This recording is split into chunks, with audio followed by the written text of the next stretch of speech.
Buenas noches, hermanos y hermanas. Quiero pedir disculpas por el pequeño retraso en la iniciación de este tema. Como se dice, la tecnología nos agobia a los mayorcitos, ¿verdad? Gracias por el apoyo del hermano Otto. Bueno, esta noche vamos a trabajar en el tema de la importancia de la gestión emocional en la familia, ¿verdad? Eh, la vez anterior hablamos un poquito, ¿verdad?, de cómo la familia incide en la salud mental. Las emociones son el resultado también, ¿verdad?, de las relaciones familiares. Entonces yo he considerado para esto dos textos. No, realmente son varios, ¿verdad? Pero como base, Juan 8, 9, 10. Al oír esto, acusados por su conciencia salieron uno a uno, comenzando desde los más viejos hasta los últimos, y quedaron solo Jesús y la mujer, que estaba en medio. Y enderezando Jesús y no viendo a nadie más que la mujer, le dijo: Mujer, ¿dónde están los que te acusaban? Ninguno te ha condenado. Y el otro texto bíblico que es muy importante porque nos manifiesta las emociones de Jesús, lo encontramos en Juan 11:35, que dice: Jesús lloró. Entonces vamos a hacer una oración, ¿verdad?, breve para iniciar. Querido Dios Padre, te pedimos, Señor, que la reflexión de esta noche, Señor, ponga las palabras precisas en mi boca, Padre, ¿verdad?, que sea de fortalecimiento para las personas que los escuchan. Y te lo pedimos en el bendito nombre de tu Hijo Jesús. Amén. Las familias, como veíamos la vez pasada, son los alfareros, los constructores de la identidad y personalidad de los niños y las niñas, o sea, de todos nosotros, ¿verdad? Si somos cristianos, debemos de dar un valor agregado, aportar elementos valiosos, comprensión, amor, paciencia, etcétera, y además todos los valores del reino. Pero se dan algunas o muchas familias que inculcan valores erróneos, antivalores o personalidades hipocondríacas, aquellas que por todo creen que se van a enfermar, narcisistas, etcétera. Y aquí estamos hablando de personalidades y no de trastornos. Y lo grave es que se pueden transformar en trastornos mentales. El mes pasado hablábamos de que el 14 de mayo creo que fue, de que habían 10 grupos de trastornos mentales. Pero si nosotros quitamos los trastornos mentales que son genéticos, fisiológicos, del desarrollo, por lesiones o por consumo de sustancias, el resto son causadas por factores estresantes que afectan nuestras emociones. Por eso es que ese es el tema central, ¿verdad? Hay un libro muy bueno que se llama Inteligencia Emocional.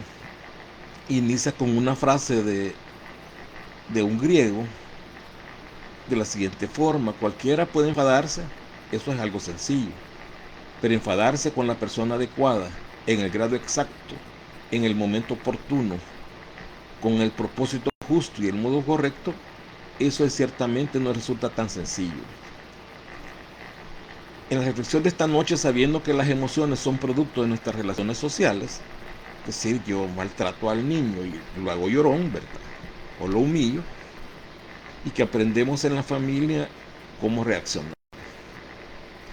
Entonces, ¿qué vamos a hacer esta noche? Vamos a relacionar los componentes de una emoción.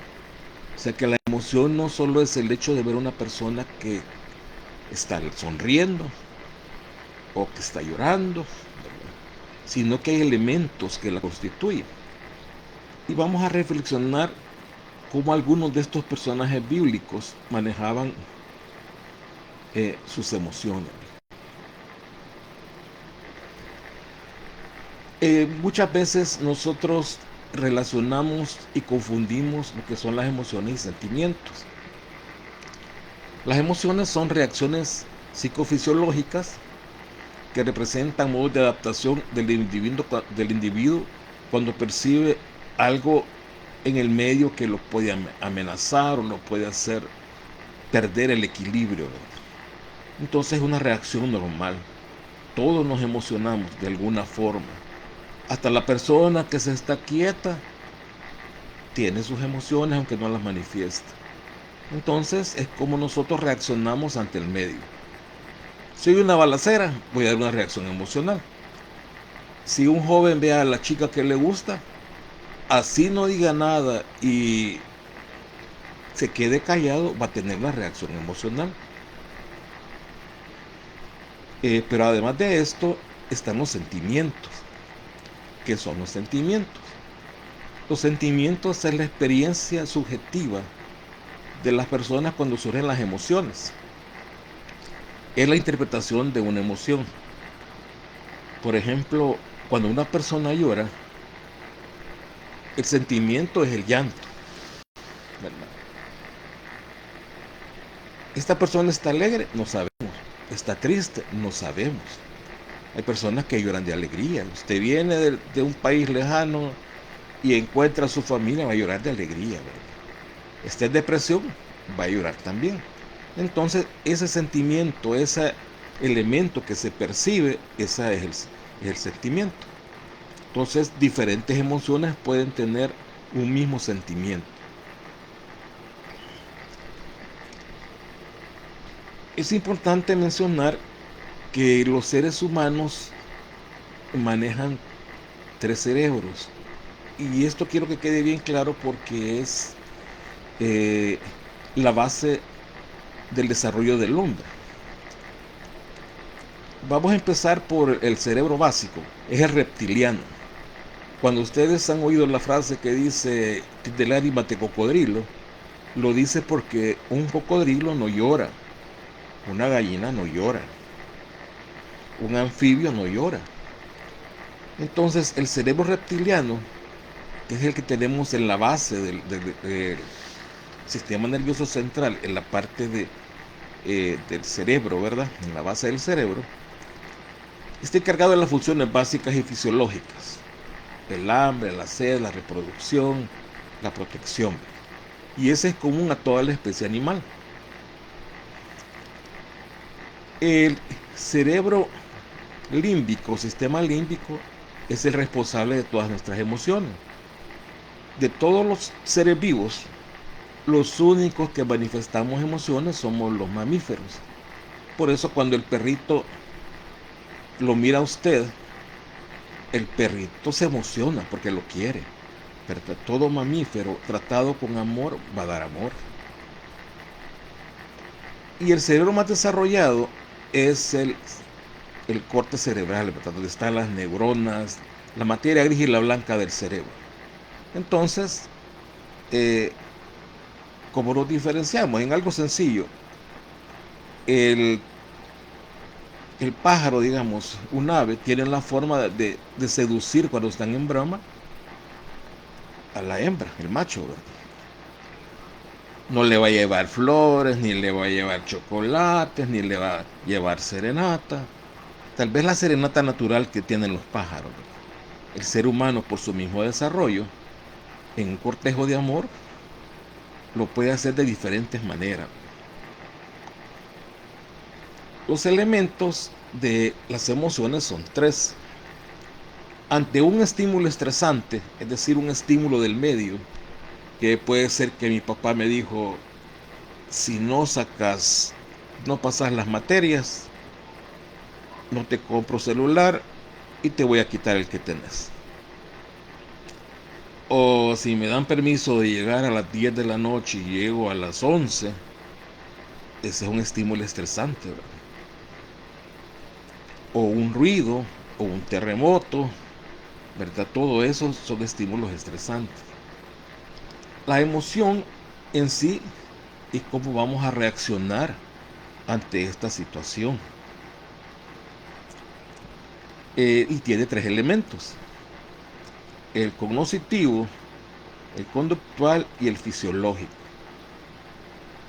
¿Cómo lo relacionamos? Bueno, este muchacho que está enamorado de una chica, cuando la mira, él empieza a segregar hormonas, que sería la parte fisiológica, ¿verdad? la oxitocina, ¿verdad? Las que son relacionadas al amor, ¿verdad? Cuando su perro lo mira a usted, pasa lo mismo. Segrega estas hormonas porque lo quiere. ¿Cuál es el elemento cognoscitivo? Si yo por la calle y no la miro, entonces no va a pasar nada. Pero si voy por la calle, percibo con mi vista y eso llega a mi sistema nervioso que empieza a desarrollar hormonas, ¿verdad? Hormonas,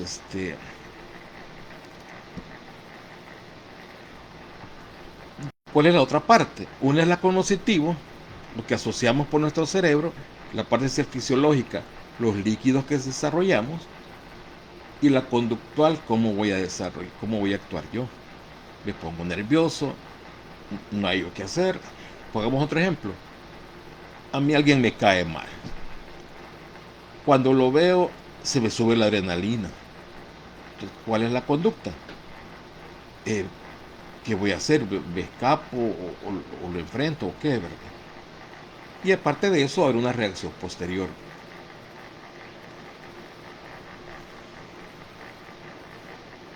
Aquí hay un ejemplo muy sencillo. Un chico habla con una chica que le gusta, sería la situación o el evento estresante. La emoción le da pena, ¿verdad? Puede que los primeros años uno es bien penoso. El pensamiento, híjole, a saber si le gusto o no le gusto. Y reacción fisiológica, respiración agitada. Cualquiera de estos son los causantes. Por ejemplo, visual, yo veo a alguien. Pero puede ser que a una persona le está dando una medicina que le acelera un tipo de hormona. Eso puede causar otras situaciones. Y las hormonas son de varios tipos. Eh, en la parte fisiológica, lo básico son las hormonas. Y son los que preparan al cuerpo para reaccionar. Y voy a mencionar esto rápido porque la idea no es profundizar esto, pero es bonito conocerlo, ¿verdad? Por ejemplo, uno es el cortisol, que interviene entre los estados de estrés y ansiedad.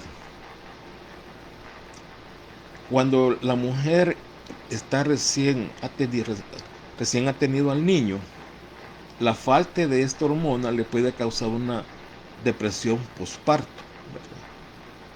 La dopamina está relacionado a la motivación y la recompensa, pero el exceso puede dar síntomas de esquizofrenia. La oxitocina favorece nuestra conducta social. Esta oxitocina es la que tienen los perritos cuando lo ven a ustedes, ¿verdad? Que están emocionados porque los quieren. También está la serotonina, que ayuda a los estados de ánimo, las endomorfinas, que ayudan para el control del dolor, la melatonina, que ayuda en los ciclos del sueño, la adrenalina, que estimula la agresividad, que es la que se le estimula a las personas cuando están en una guerra, ¿verdad? Eh, las sexuales, los estrógenos y la progesterona, que se dan más en las mujeres. También el hombre las produce, pero en menor escala, ¿verdad? La testosterona eh, se da en los hombres. Las hormonas de las tiroides, ¿no? Cuando están en exceso estas hormonas, les pueden dar síntomas hasta de una depresión. Bien complicado con las hormonas. El otro elemento es el cognitivo, es lo que yo asocio entre la emoción y la vivencia.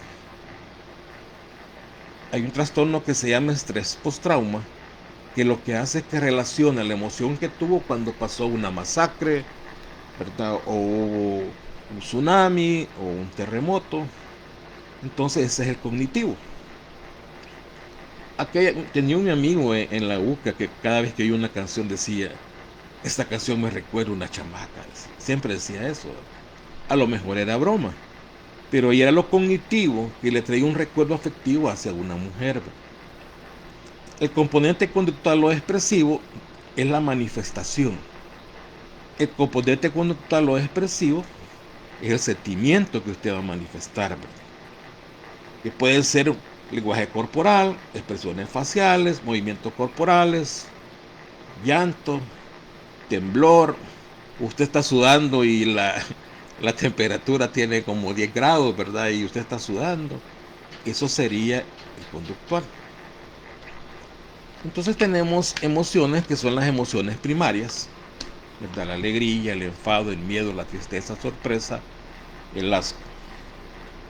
Las emociones, recordemos que no son malas, son formas de reaccionar y van desde un grado. Por ejemplo, la tristeza puede ir desde lo que es la tristeza en su grado más bajo hasta llegar a la depresión. Y una depresión mal llevada nos va a llevar a un intento suicida o a un suicidio. Es decir, tiene diferentes tonalidades, ¿verdad? Entonces, entre la tristeza pueden haber elementos de sentirse avergonzado, vulnerable, melancólico, desamparado, aislado, apático, etcétera. Veamos la alegría, igual, ¿verdad? La alegría puede ir desde la alegría sencilla hasta una actitud maníaca. Antes había un trastorno que se llamaba maníaco depresivo, que va desde lo alegre o de la alegría extrema a la tristeza extrema. Luego se les cambió el nombre por bipolar 1 y por bipolar 2. También hay emociones secundarias. ¿Por qué la alegría, el enfado, el miedo, la tristeza, la sorpresa y el asco son primarias? Porque en algunas de las secundarias se combinan ciertos elementos. Por ejemplo, el amor puede combinarles primarias, ¿verdad? La culpa, la desconfianza, la melancolía, que es la felicidad triste, que le llaman algunos.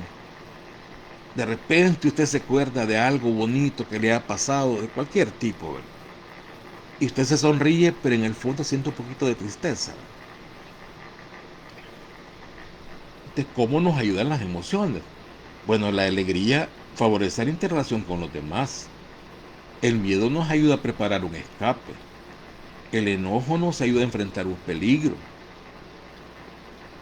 La tristeza nos ayuda a asimilar una pérdida o fracaso. Entonces sí nos ayuda. Antes de pasar a los ejemplos bíblicos,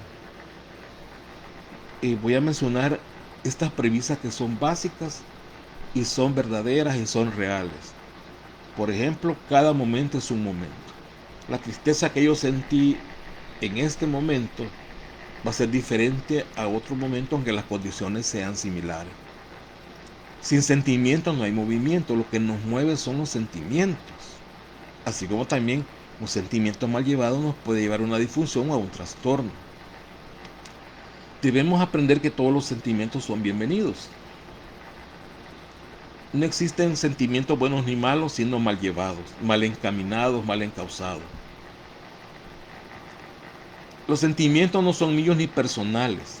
Es decir, hemos tenido un proceso de socialización que lo hemos ido aprendiendo, ¿verdad? Hemos ido aprendiendo, asimilando. Eso sí, yo soy el único responsable de mis sentimientos. Y todo lo que yo siento proviene de mis condicionamientos. Lo que he ido aprendiendo en mi infancia, con mi familia, en la escuela, con mis amigos, yo lo he ido aprendiendo. Ahora bien, veamos un poquito nuestro querido Simón Pedro. Simón Pedro tenía un carácter muy especial, ¿verdad? Y aquí voy a hacer mención rápido, cuando van a apresar a Jesús, que está en Juan 8, 10, 11, y bueno, no sé si es el texto, pero igual se lo voy a decir, ¿verdad? Cuando lo van a apresar y él saca la espada y le corta la oreja, ¿verdad? Creo que era un soldado, ¿verdad? Del Sanedrín. Y Jesús le dice que regrese la espada a su vaina, que acaso no debe ver la copa que el Padre me ha dado, le dijo. Imagínense la agresividad que tenía Pedro y la tristeza que tenía Jesús, ¿verdad? Después Pedro manifestó de que aunque todos lo abandonaran, él jamás lo iba a hacer, ¿verdad? ¿Recuerdan eso? Y luego que negó a Jesús, ¿verdad? Después de que lo crucificaron, él lo negó 3 veces. Pero también Jesús hizo algo muy bello, ¿verdad? En los últimos días le preguntó 3 veces si lo amaba. Y él le respondió que sí lo amaba. Y con unas cosas muy sencillas, pues, Señor, tú que todo lo sabes, sabes que no te miento. Entonces, el problema con Pedro es que tenemos un personaje colérico. Entonces, ¿qué pasa con los que somos coléricos? Bueno, o sea, son personas emotivas, muy activas, pero reaccionan a la primera. Él ni acababa de hablar Jesús cuando él respondía, ¿verdad?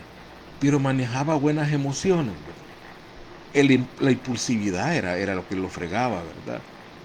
Pero la mayoría, hay un buen número de personas que, que somos impulsivos, ¿verdad? Y que Dios nos ayuda a controlarnos, a frenarnos la boca, ¿verdad? Y digo somos porque tengo un carácter impulsivo, ¿verdad?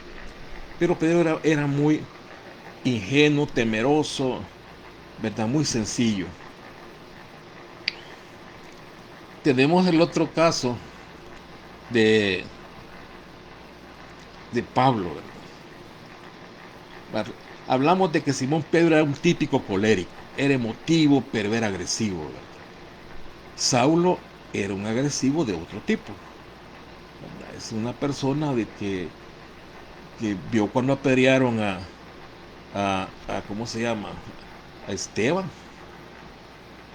Él estaba en la persecución contra los judíos, ¿verdad? Y aparecía él, ¿verdad? Y da la impresión de que él fríamente, él creía que lo que estaba haciendo era bueno, ¿verdad? Perseguir a estas personas que nos hablaban de un hombre que se iba a decir que era el Hijo de Dios. Él pensaba que estaba bien.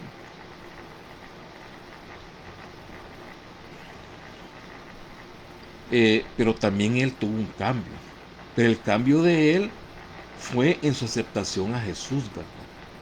Pero él, en su forma de reaccionar, en sus emociones, él lo mantuvo. Pero eso le sirvió a él. Cuando lo iban a matar, dijo: yo soy ciudadano romano, yo apelo a César, ¿verdad? Porque él lo calculó tanto que sabía que siendo ciudadano romano, tenía más tiempo para vivir y para seguir en la causa del Señor, ¿verdad?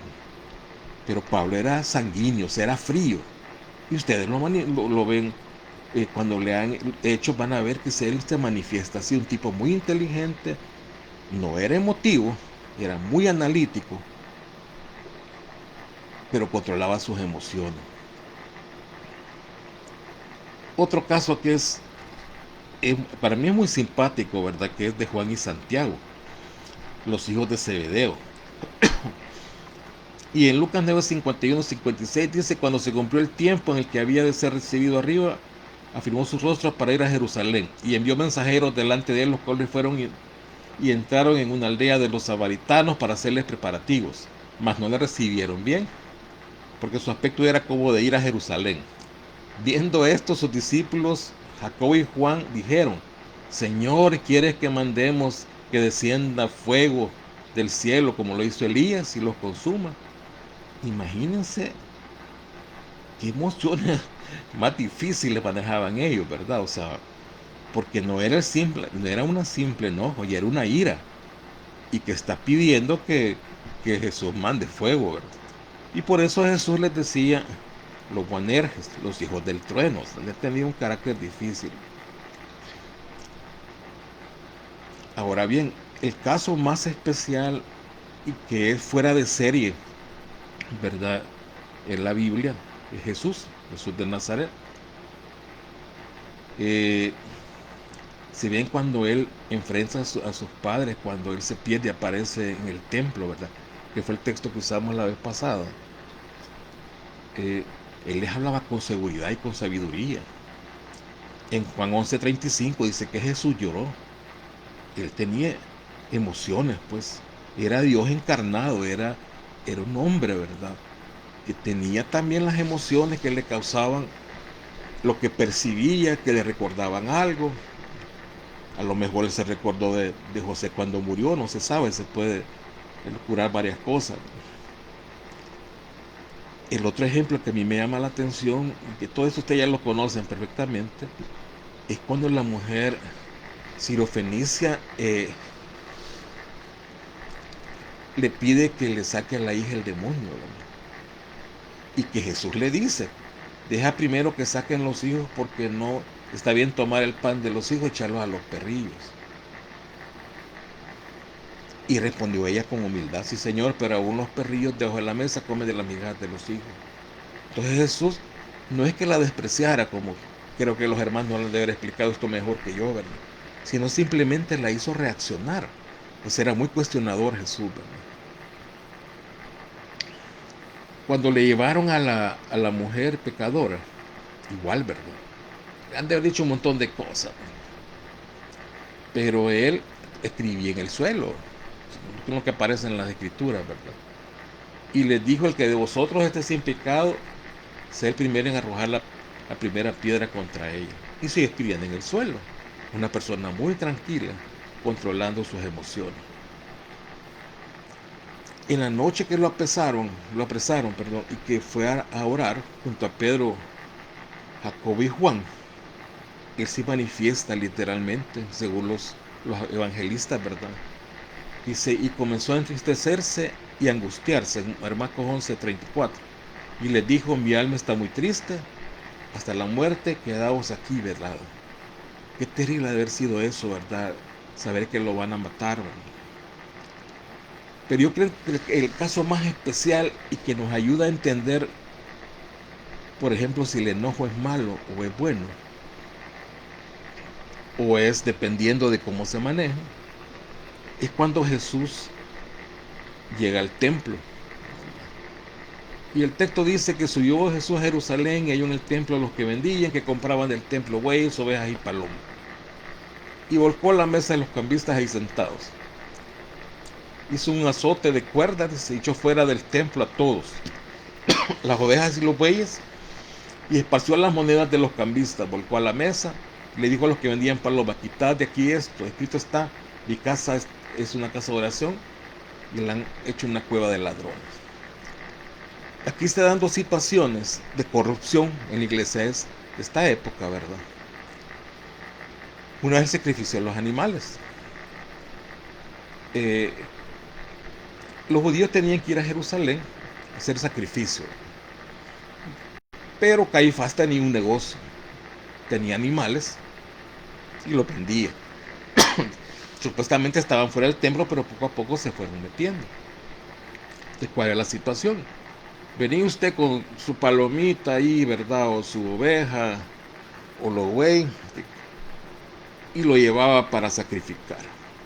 Pero le decían, mire, su ovejita estaba sana, está enfermita, esa no sirve para hacer sacrificio. Mire, viéndola, nos la vende y le vamos a vender nosotros una que esté sana.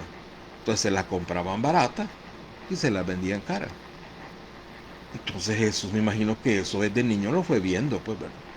Y si era un niño tan inteligente como se manifiesta, lo fue captando todo.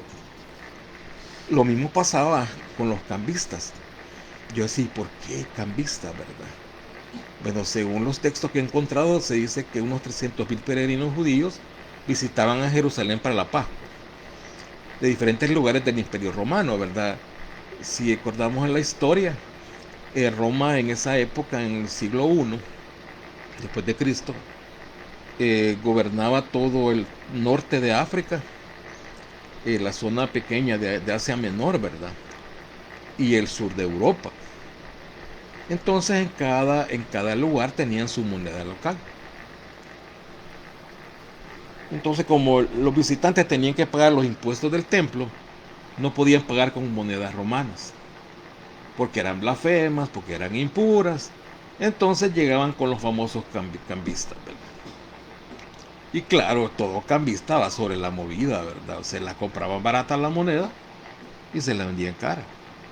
Entonces la reacción que tuvo Jesús fue lo más normal, fue lo más normal. Y en Jesús podemos encontrar un montón de cualidades para ver cómo era cómo manejaba sus emociones. Dulce, compasivo, tierno, misericordioso, amoroso, paciente, comprensivo, justo, sincero, etcétera. Todo lo positivo que se puede encontrar lo tenía Jesús.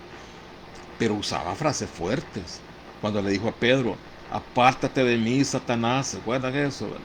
O cuando le dijo, sepulcros blanqueados, raza de víboras, ¿verdad? A los fariseos. O cuando daba órdenes, vete y no peques más. O cuando decía, tus pecados sean perdonados. Entonces, el proceso de las emociones es algo muy importante porque todos las tenemos, todos las manifestamos de buena o mala manera. ¿Cómo podemos nosotros aprender a controlar o que las emociones sean bien gerenciadas? Esta palabra de gerenciar las emociones la encontré en un escritor colombiano y me gustó mucho. Los escritores que hablan de esto, que es en la línea de la inteligencia emocional o una más nueva que es la Socio-Emotional Learning, hablan de 4 pasos en común. Primero, autoconciencia. Segundo, autocontrol. Eh, Otro que es en común es la conciencia, la empatía y las habilidades sociales. La inteligencia emocional promueve que la motivación tiene que estar a lo largo de las 4. La otra línea que habla también de autoconciencia, autogestión, conciencia social y capacidad de relacionarme, manifiesta de que en cada uno de estos pasos yo debo de ir aprendiendo a tomar decisiones con responsabilidad. Entonces, en el primero, ¿qué es lo que hago en la autoconciencia? Tengo que identificar mis emociones. Algunas veces nosotros no sabemos las emociones que manifestamos, ¿verdad? O no tomamos conciencia. Entonces, en esta parte yo tengo que aprender a autoconocerme o aprender a conocerme, ¿verdad? Identificar y aceptar mis emociones. Si usted desde niño, adolescente, se le fue forjando un tipo de emociones, las va a seguir manifestando, pero el deber de uno es controlarlo, ¿no? Reconocer los intereses, valores y habilidades que tenemos, ¿no? Y fortalecer la autoestima. ¿Cómo lo puedo hacer? Bueno, yo identifico mis 6 o 7 emociones que son las que más expreso, y describo cómo manifiesto mis emociones.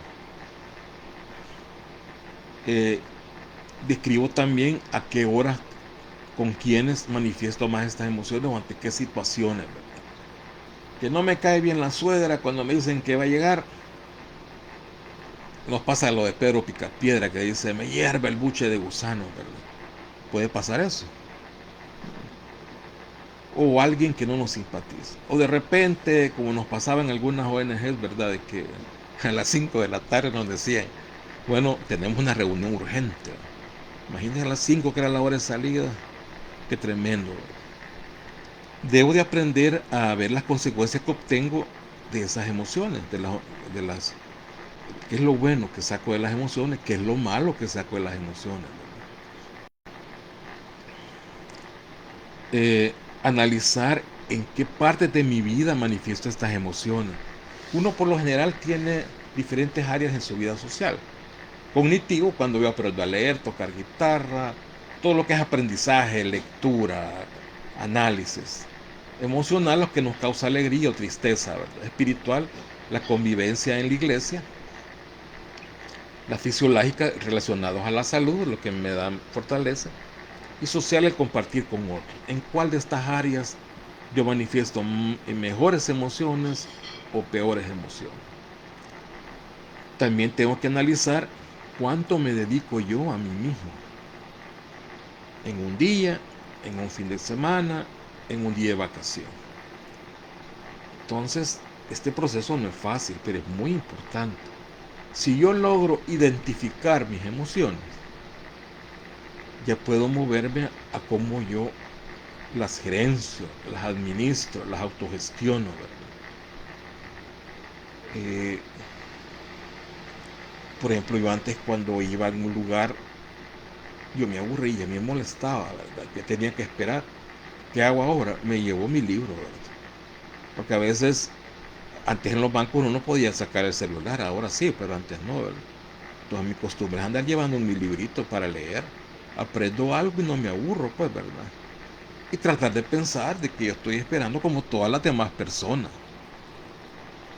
Manejar y expresar adecuadamente las emociones. Walter, eh, en su exposición del martes, utilizó una palabra, asertividad. Asertividad en psicología es el término normal o intermedio entre lo pasivo y lo agresivo. Es lo adecuado, ¿verdad? Ejemplo de esto. Viene y mi hijo se sacó 4 y dejó la materia. ¿Cómo sería pasivo? Ay, hijito, no te preocupes, amorcito lindo, el otro año la vas a pasar. Eso sería pasivo. Que sería agresivo, que le saca toda la caja de lustre, que lo humilla, que le dice que es un tonto, un imbécil. Que sería lo asertivo. Bueno, tratarlo, ver la situación que tiene y por qué se ha dado. O sea, ir a las raíces reales, ¿verdad? Eso es bien importante. En la autogestión tengo que también motivarme. La palabra motivación es personal, ¿verdad? Yo no motivo a otro. Yo puedo estimularlo, reforzarlo, pero yo me motivo solo. Ejemplo clásico y duro, ¿cuántas personas sufrieron torturas en cualquier guerra y situación y no soltaron información? Ellos recibían castigos, estímulos aversivos, daños, y no hacían nada, pues, o sea, no respondieron, porque tenían una motivación, ¿verdad? Entonces, si yo hay una persona que me cae mal, una meta personal puede ser tratar de acercarme a él, ¿verdad? Esto lo lleva, ya no puedo más ampliar este segundo paso porque por el tiempo, eh, a pensar, considerar de que tengo que regular y expresar adecuadamente mis emociones, expresarlo adecuadamente en diferentes situaciones, ¿verdad? Eh, observar, ser consciente de lo que yo hablo, hablar conscientemente y sin prejuicio, ¿verdad? En unos lados se lo van a encontrar ustedes como atención plena. Usar estrategias para manejar el estrés, planificar, etcétera. Ahora bien, ¿cuál es el tercer paso? Si yo ya aprendí, que es difícil, ¿verdad?, a conocer mis emociones, ya intenté controlarlas, manejarlas, gerenciarlas, tengo que empezar a preocuparme por el otro. Y aquí es cuando entramos a la empatía, ¿verdad? Cómo yo cómo yo busco las coincidencias en el otro. El término que siempre se usa es ponerse en los zapatos del otro. Aprender a ver que el otro tiene emociones, que tiene sentimientos, que tiene una vida, que tiene diferentes condiciones a las mías, diferentes familias. Entonces esto nos va a ayudar a comprender a los demás, captar sus sentimientos, aprovechar la diversidad, ¿verdad? Esto es bien importante, en sentido amplio, porque a veces nos quedamos en la diversidad solo en las orientaciones sexuales y todo, ¿verdad? Diversidad en todo, entre las personas con discapacidades, entre los que tienen diferentes formas de cuerpo, etcétera. El cuarto paso es cuando uno ya aprende a identificar a la otra persona, aprende a ponerse en los zapatos de él, ya es la fase de aprender a relacionarme con él, ¿verdad? Y aquí viene varios elementos. Proponerme mantener relaciones sanas, ¿verdad? Y basadas en la cooperación, tener una comunicación asertiva, es decir, comunicarse en forma clara y saber escuchar, hacerla de psicólogo, ¿verdad? Oír más y hablar menos, pues. Tenemos dos oídos, dos orejas y una boca. Entonces deberíamos escuchar más, ¿verdad?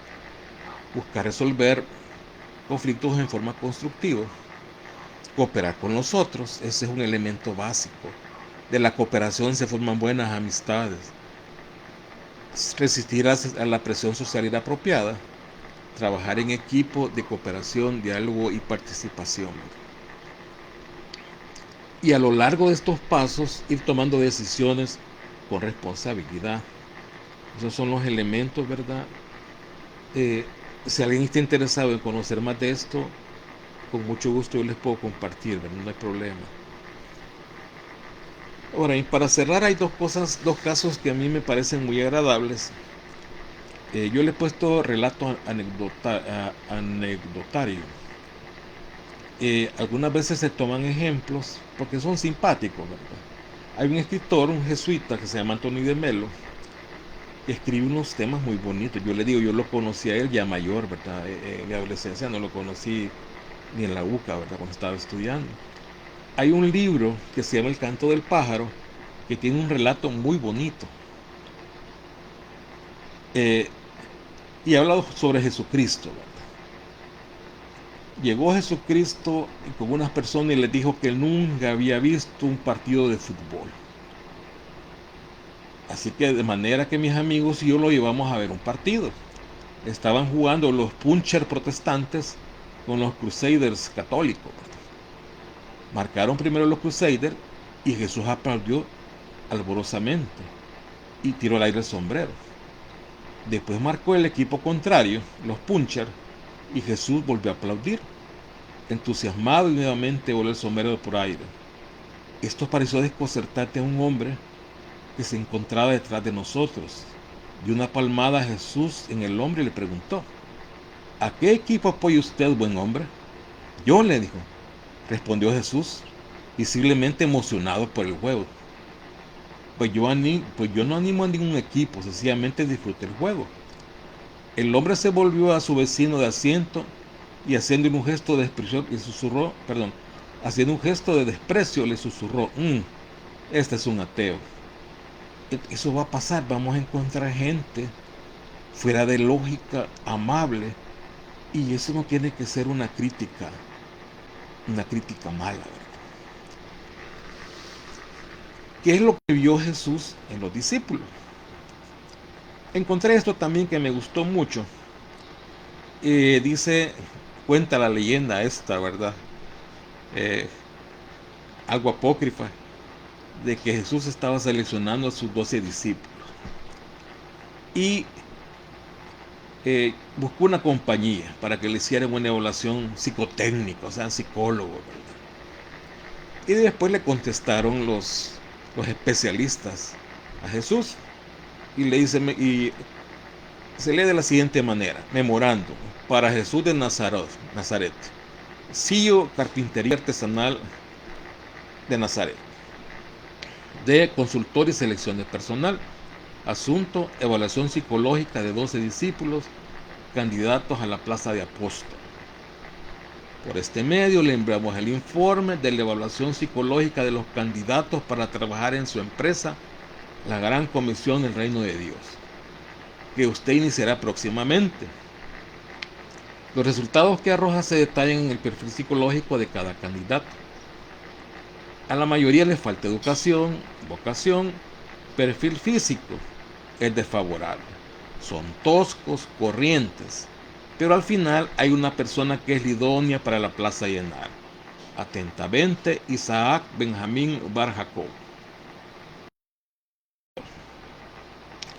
Santiago Barcebedeo coloca sus intereses personales y ambiciosos por encima de la lealtad de la empresa.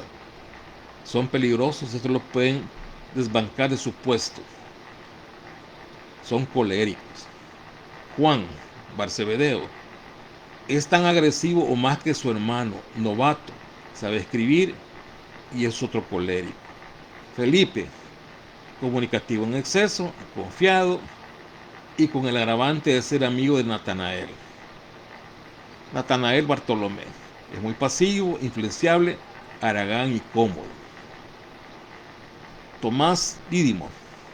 Posee una actitud multibudiante que le afectaría la moral, desconfiado, paranoico. Mateo Leví. Antipático, astuto, servil, borracho, está en la lista negra de la Cámara de Comercio romana. Santiago, inclinaciones extremistas y manejo depresivo.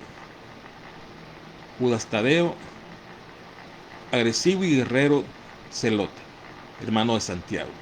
Simón el celote, agresivo y guerrero celote. Judas Iscariote muestra un gran potencial, ambicioso, dadivoso, solidario, tiene actitud para los negocios, un buen administrador, responsable, optimista, jovial, proactivo, a quien recomendamos ampliamente como administrador, asesor, visionario y su mano derecha. Imagínense la radiografía.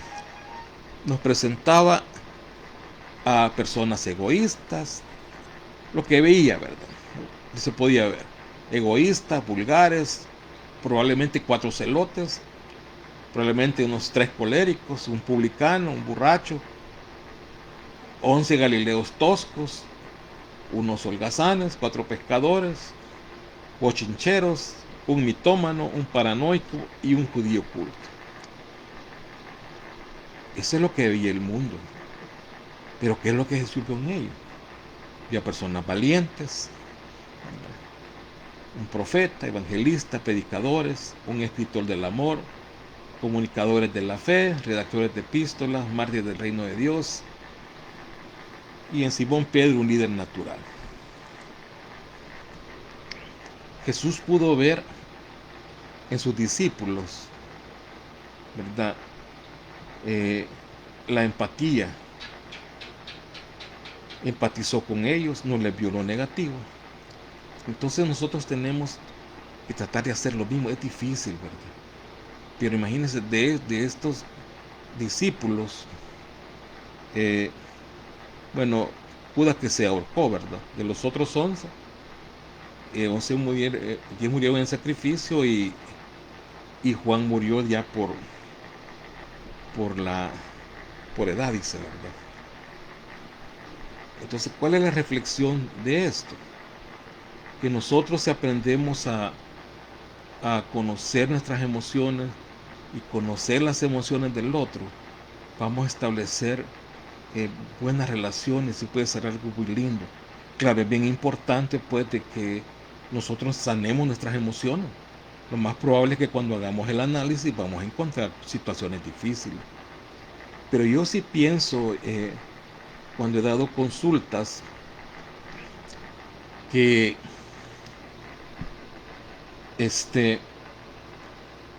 si una persona asiste a una iglesia, se acerca a un sacerdote, a pastores, a personas que tienen buenos principios religiosos y ellos tienen alguna situación religiosa en su vida, es más fácil trabajar con ellos, ¿verdad? Porque tienen algo en que aferrarse. Es difícil cuando a uno le llega un paciente que no cree en nada, ¿verdad? O sea, que son católicos del montón o evangélicos del montón, ¿verdad? O que además de buscar el bienestar en la iglesia, ellos buscan el bienestar en cosas sobrenaturales. Es más difícil. Entonces, en la medida que nosotros aprendamos a conocer nuestras emociones y las aprendamos a sanar, las aprendamos a administrar, vamos a poder tener unas mejores relaciones con los demás, ¿verdad? Entonces, si en nuestra casa nosotros tenemos conductas que no ayudan a la formación emocional de la familia, tratemos de administrarla, ¿verdad? Tratemos de mejorarla. Recordemos que somos hijos de Dios, ¿verdad? Hijos e hijas de Dios, ¿verdad? Hechos a imagen y semejanza de Él. Bueno, hermanos, hasta acá estaría terminando con la reflexión. Eh, Espero que pueda servir en su vida, ¿verdad? Porque son cosas que nos ayudan a mejorarnos como personas y como cristianos, ¿verdad? Y vamos a hacer una oración final, ¿verdad? Amado Padre, te damos gracias por esta actividad que tuvimos esta noche, Señor. Una reflexión bastante académica, pues, pero con la finalidad de ayudar a nuestros hermanos y hermanas a entendernos un poco más, ¿verdad? Tomar como imagen, como guía a Jesús, ¿verdad? A los líderes o héroes de la Biblia que pudieron ser sanos y puros, a los líderes de la Biblia que cayeron pero se levantaron, Señor. Ayúdanos, Señor, a descubrir nuestras emociones y a poder manifestarnos con amor hacia los demás. Te lo pedimos en el nombre de Cristo Jesús, Señor. Amén. Pase feliz noche.